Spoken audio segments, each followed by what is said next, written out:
ஏய் மச்சான், உடனே வீட்டுக்கு வாடா, முக்கியமான வேலையை வெளியே போகணும். டேய் மச்சான், டேய் மச்சான், எங்கடா மச்சான் போகணும்? கொஞ்சம் போயிட்டு சீக்கிரம் வந்துடலாமா? எனக்கு ஒரு வேலை இருக்கு. எலி எங்க இல்ல, தாத்தா மூக்குப்பிடி கேட்டாப்ல, அதை மட்டும் போய் வாங்கிட்டு வந்துருவான். என்னது மூக்குப்பிடி வாங்கணுமா? ஏண்டா இத்தனை வருஷம் பேசாத மனுஷன் எங்க அப்பா உடம்பு முடியலப்பா ஆஸ்பத்திரி கூட்டு போன்னு சொன்னார்ரா. அதை விட்டுட்டு நீ கால் பண்ணோன்னே உடனே ஓடி வந்தேன் பாத்தியில.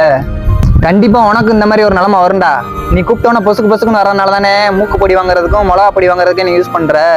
நீ கால் பண்ணி நான் வராதப்பதான்டா யாருமே உனக்கு புரியும். மூஞ்சிலே முழிக்காத போடா.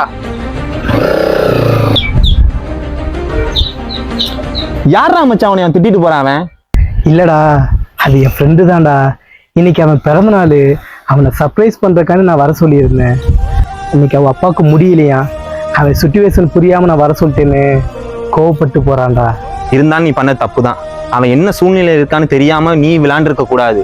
அது பிறந்த நாளா இருந்தாலும் சரி, அது எவ்வளவு பெரிய காரியமா இருந்தாலும் சரி, நீ பண்ண தப்பு தான். அதை நியாயப்படுத்தவே முடியாது. அவன் சூழ்நிலை தெரியாம நான் விளையாண்டது பெரிய தப்பு தான். அவனே எனக்கு இப்ப ரொம்ப கஷ்டமா இருக்குடா.